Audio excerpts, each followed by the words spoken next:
continuidade à nossa série Pílulas de Abstinência, vamos falar agora sobre o princípio da cautela. Esse princípio nos indica que a pessoa que conseguiu ficar em abstinência é uma pessoa que tem muita cautela, que tem muito cuidado, que tem muita atenção, que tem muito zelo com o seu processo de abstinência.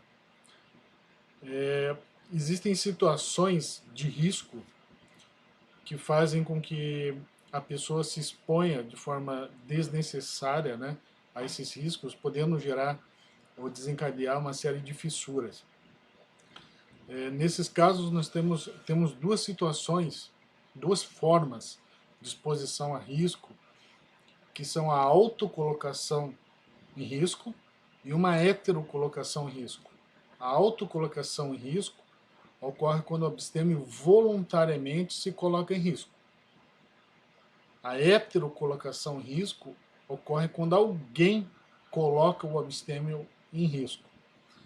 Então veja que interessante, se o abstêmio voluntariamente for até um local onde ele usava, por exemplo, drogas ou álcool no seu período de adicção, ele vai estar se expondo ao risco de forma voluntária, vai estar se autocolocando em risco.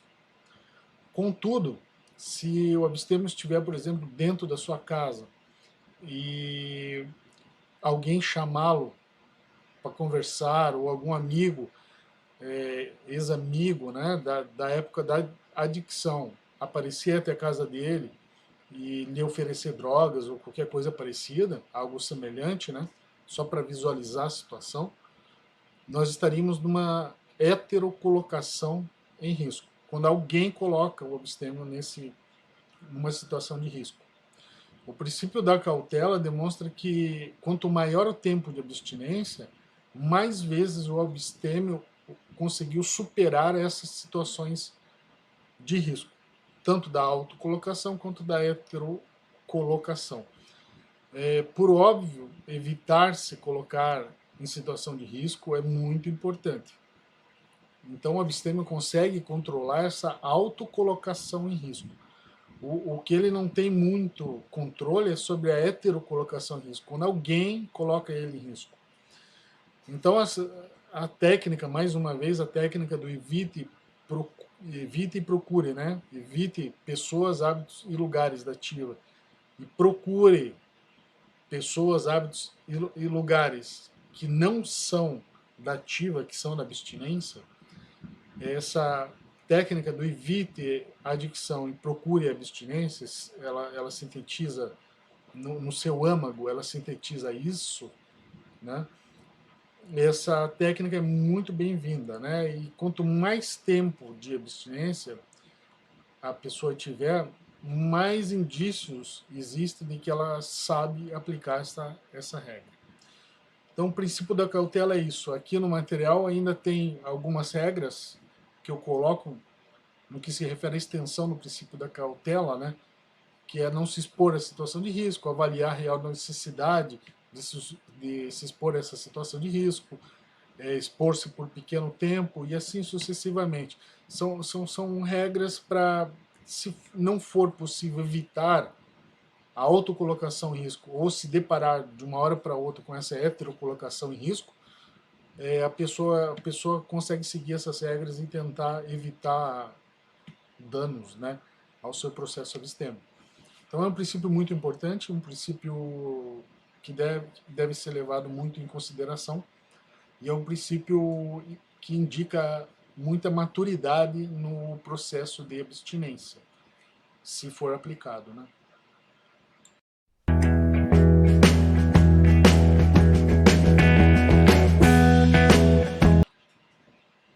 Dando continuidade à nossa série Pílulas de Abstinência, vamos falar agora sobre o princípio da congruência, ou o princípio da coerência, ou o princípio da correspondência. Veja que interessante. Em outro estudo, existe existem diversas relações triangulares que ocorrem no processo de abstinência. É muito conhecido, por exemplo, o triângulo da recuperação, né? Ele é muito usado em grupos anônimos. Chama-se mente aberta, honestidade e boa vontade, né? Bom, existe um outro triângulo também, denominado triângulo da coerência abstêmia. A coerência abstêmia, ela nos indica que o processo de abstinência, ele tem um triângulo com 3 lados ali, né? Óbvio. Esses 3 lados seriam o êxito, a evasão ou a evolução.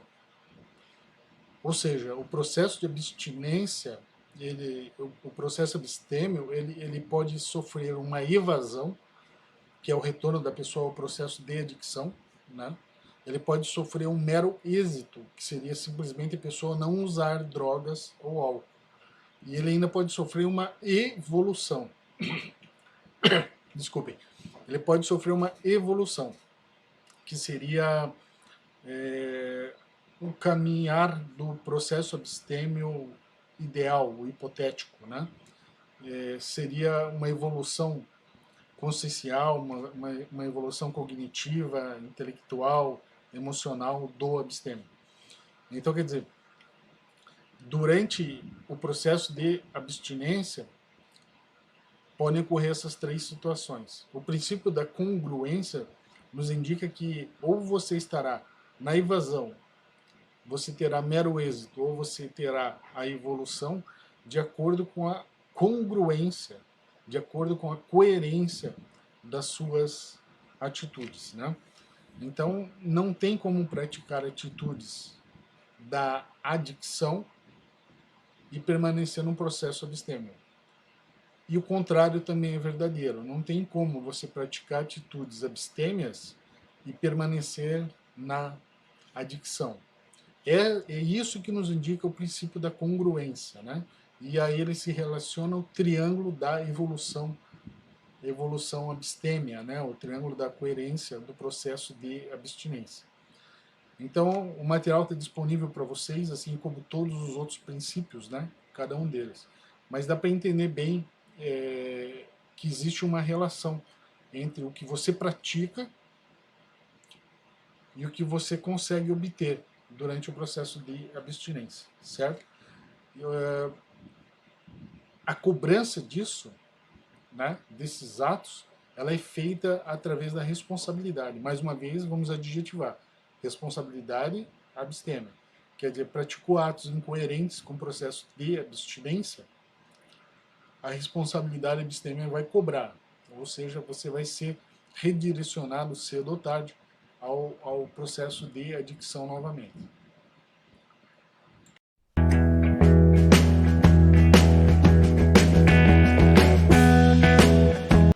Dando continuidade à nossa série Pílulas de Abstinência, vamos falar agora sobre o princípio da individualização da jornada abstêmia. Princípio interessantíssimo e que gera muita confusão. A jornada abstêmia é individual, ela é subjetiva. Cada abstêmio terá a sua, porque ela depende de atos que vão ocorrer durante a vida do abstêmio e do passado que o abstêmio já teve, antes, né, da abstinência. Então ela é muito individual e muito subjetiva. Existem fórmulas, existem técnicas, existem princípios que se aplicam a todos, mas eles são aplicados com dentro da subjetividade de cada um. Então veja só, você, eu cito um exemplo que ocorreu, que eu vi recentemente, de um abstêmio que queria passear no parque, fazer atividade física num parque. Na cidade de Curitiba tem um parque onde as pessoas gostam de ir até lá para praticar atividades físicas. Não um parque, existem vários, né? Mas nesse caso específico era sobre um desses parques. E o abstêmio queria ir lá para praticar atividades físicas. Veja, aos olhos de quem está fora da subjetividade daquele abstêmio, isso seria bom. Isso não tem nada de mal. Ele iria até lá, praticaria atividade física, voltaria para sua casa. Não existe problema nenhum. A questão é que naquele parque, esse abstêmio usava drogas ou álcool com os amigos. Então, quer dizer, ir naquele parque agora para praticar atividade física, ele não está aplicando a técnica do evite e do procure. Aparentemente, ele está procurando uma atividade saudável, mas na verdade ele deveria evitar ir até aquele parque. Ou seja, ele pode praticar atividade física e deve, mas não lá, não naquele local, não naquele parque.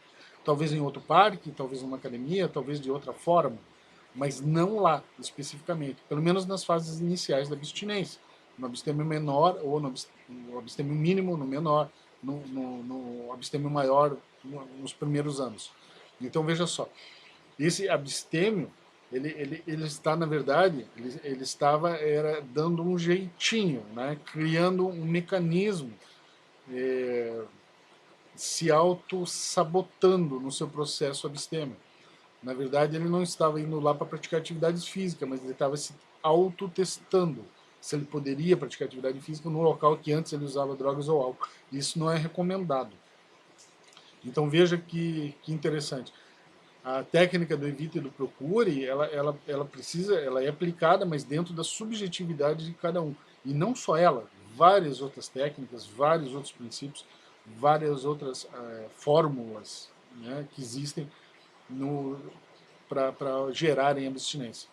Esse é o princípio da individualização da jornada abstêmia. Embora existam abstêmios, existam vários abstêmios, o número é pequeno em relação ao número de adictos, ou de adictos que conseguiram superar a adicção, é um número muito pequeno, mas existem e cada um deles tem uma jornada muito individual, muito subjetiva.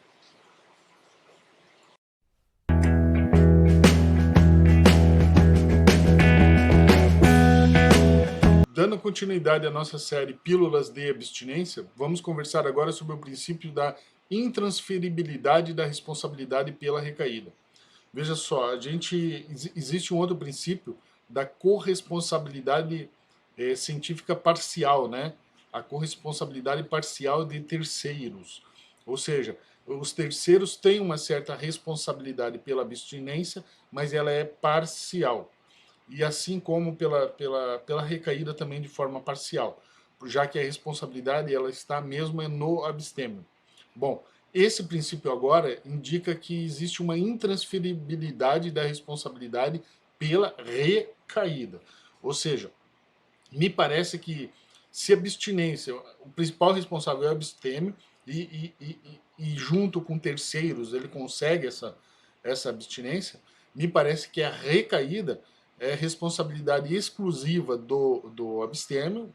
Dificilmente a gente pode deslocar essa culpa para terceiros, né? Somente casos raríssimos, mas me parece que existe uma intransferibilidade da responsabilidade pela recaída. Não dá para transferir essa responsabilidade. Em regra, a recaída aqui entendida como um processo de recaída, onde o último ato é a reintoxicação física da pessoa, nós entendemos que não existe essa transferibilidade da responsabilidade. O único responsável por ter percorrido toda essa linha de sucessivos atos causais que culminam com a reintoxicação física é o abstêmio. Ele é o único responsável pela própria recaída, né? É claro que existe uma somatória de fatores. A recaída não é um ato isolado, ela exige uma série de etapas a serem percorridas, mas ele com muita maestria, o abstêmio consegue percorrer todas essas etapas, né? E acabar recaindo. Então, eu entendo, com toda singeleza e humildade, que existe uma intransferibilidade dessa responsabilidade. O responsável pela recaída é quem recaiu, certo? Os outros não recaíram, foi ele, então ele me parece ser o único responsável por essa recaída, certo? É um princípio fácil de entender, é um princípio tranquilo, mas que ele vem para contrapor a autossabotagem, a autopiedade, né? que a pessoa desloca, às vezes, essa responsabilidade pela recaída para terceiros. Então, quero deixar bem claro que, durante o processo de abstinência, a responsabilidade pela recaída é do abstêmio, certo? É claro que existe uma série de fatores que podem ajudá-lo a desenvolver a recaída, mas a responsabilidade final pelo ato de reintoxicação é dele, é do abstêmio.